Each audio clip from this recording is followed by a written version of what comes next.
Assalamualaikum warahmatullahi wabarakatuh. Assalamualaikum warahmatullahi wabarakatuh.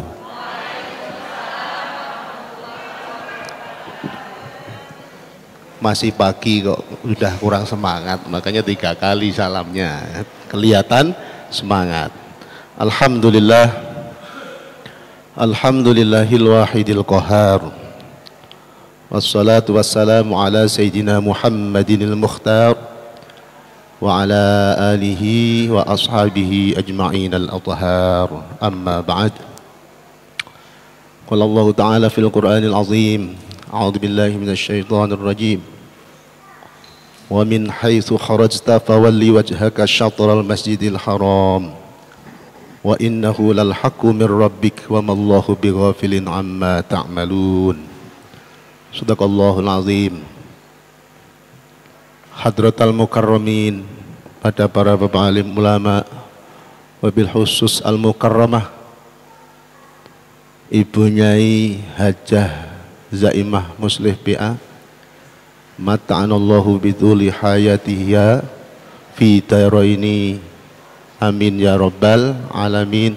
Semoga beliau panjang umur, bidawamil afiyah wa ta'ah, membawa berkah untuk kita semua, amin ya rabbal alamin. Yang terhormat kepada narasumber kita, yakni Ustadz Muhammad Ma'rufin Sudibyo MSI. Alhamdulillah beliau ada di tengah-tengah kita. Semoga apa yang beliau sampaikan membawa keberuntungan untuk kita semuanya, tambah keilmuan kita, dan semoga acara ini berjalan dengan lancar, amin ya rabbal alamin.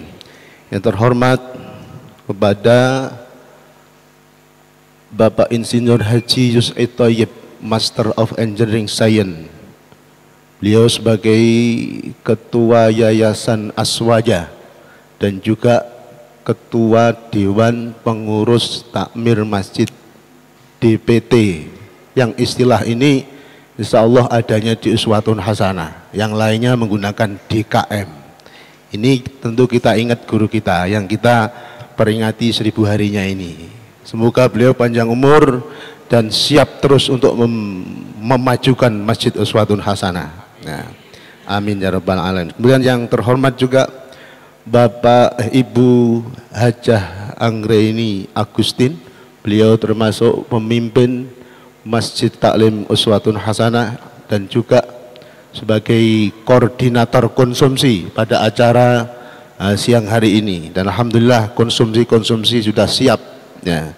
Insyaallah siap untuk mengenyangkan kita.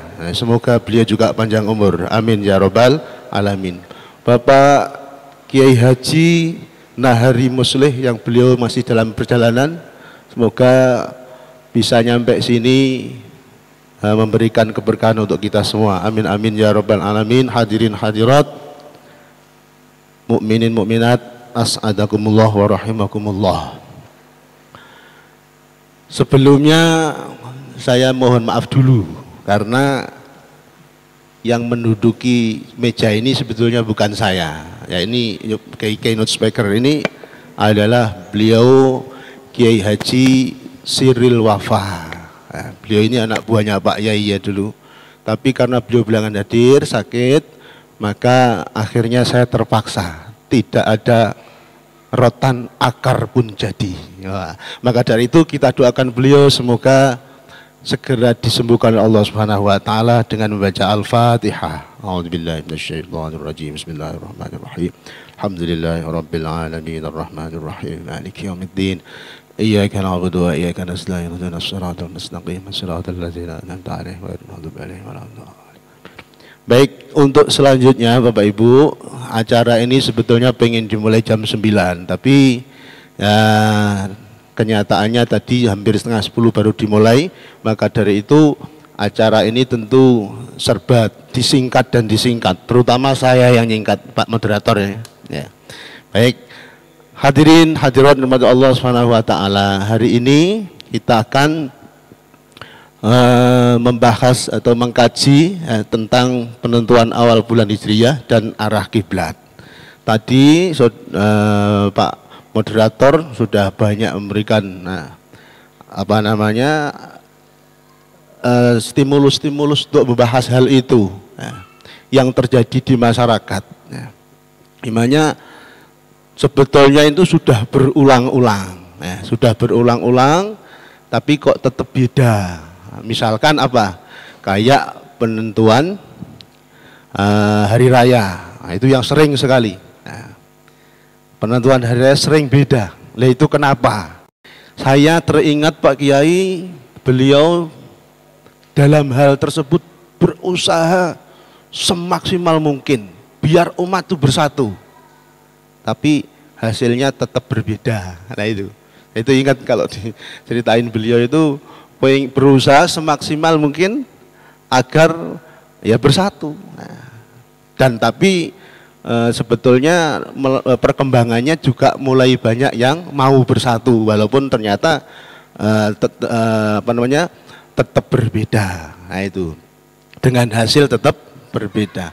Nah ini tentu hal tersebut adalah fenomena yang memang terjadi di lingkungan kita, bahkan lingkungan dunia mungkin ya, ada saja perbedaannya.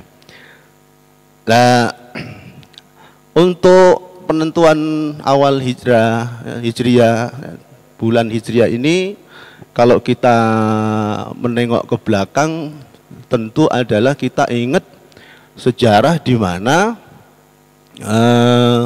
dulu itu ketika kepemimpinan Sayyidina Umar itu terjadi perlu ada penanggalan Muslim karena terjadi administrasi yang kurang lengkap. Nah disitulah terjadi musyawarah di mana banyak usulan-usulan mau dimulai dari mana nih Hijriyah itu lah begitu. Nah akhirnya usul dari Sayyidina Ali kemudian ditetapkan oleh Sayyidina Umar dimulai dari waktu Hijriyah yang itu bermakna visioner. Sampai sekarang pun namanya hijrah itu tentu masih dibutuhkan ya. Makna secara luasnya hijrah itu masih dibutuhkan, di mana tidak hijrah secara lughawi akan tetapi secara maknawi, di mana kita perlu hijrah kalau belum benar biar jadi benar. Termasuk hadir kita di sini juga kalau dimaknai hijrah juga bisa. Karena apa? Kita kepengen tambah ilmu. Kepengen tambah ilmu. Seperti apa sih sebetulnya cara menentukan penanggalan hijriyah dan kemudian termasuk arah kiblat. Hadirin hadirat yang dirahmati Allah Subhanahu wa taala. Bahkan kita melihat Bapak Ibu, saya sedikit curhat. Saya mengajar di kampus STAN dan mengajar di STAI Bina Madani tepatnya di Tangsel ya. Itu ada beberapa kebanyakan kita padahal sudah mahasiswa belum mengetahui mana rukun sholat, mana wajib ya kan begini, ada wajib, syarat wajib sholat, syarat sah sholat. Nah, ada rukun sholat, ada rukun kolbi, ada rukun fi'li, ada rukun qauli. Nah, di situ perlu, padahal itu ibadah yang amat sangat penting.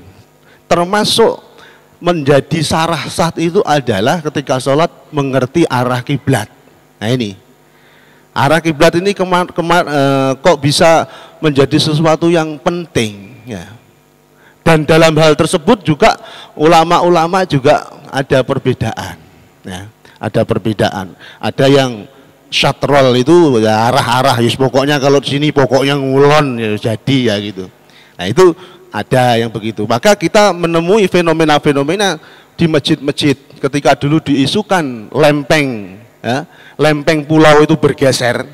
Dulu pernah diisukan dan kemudian di sini Pak Kiai sebagai kiai kita dulu kita ingat bener enggak sih sebetulnya itu bergeser.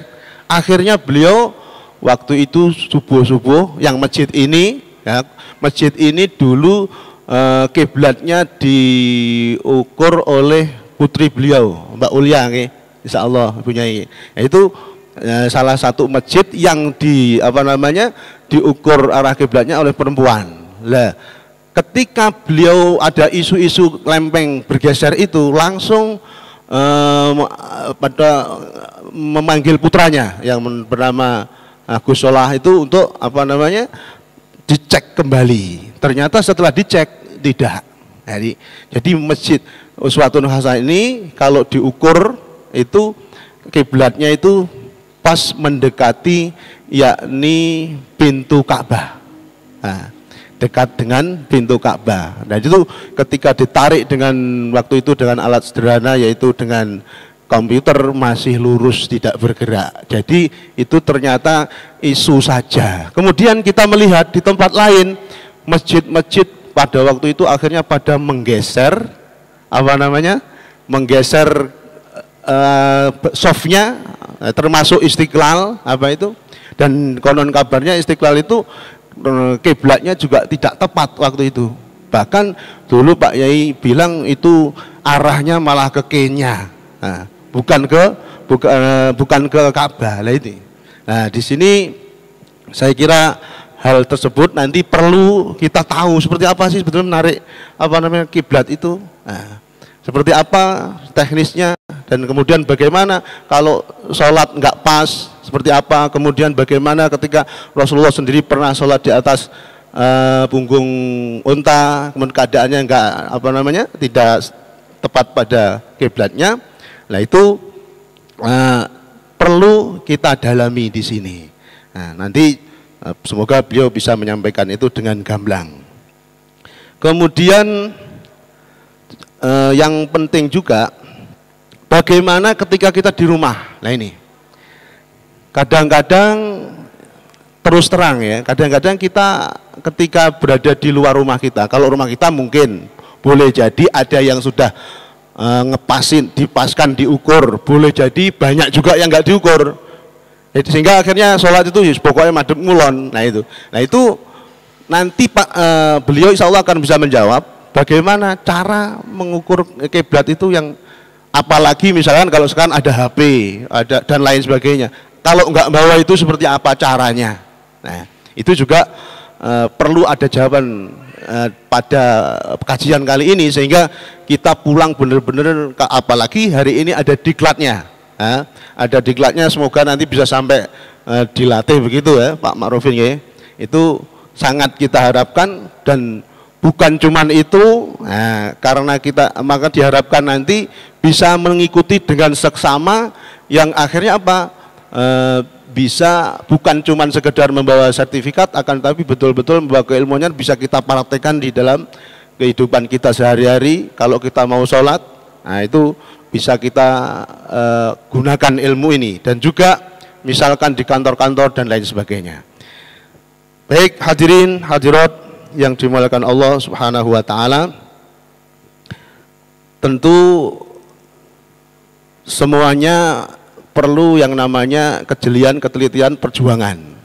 Jadi hari ini saya berharap ini bisa diikuti dengan seksama, dengan baik-baik, dengan konsentrasi, sehingga kita menghasilkan apa yang kita inginkan, yang kita judulkan pada pertemuan kali ini, dan diharapkan semuanya membawa manfaat untuk kita semuanya.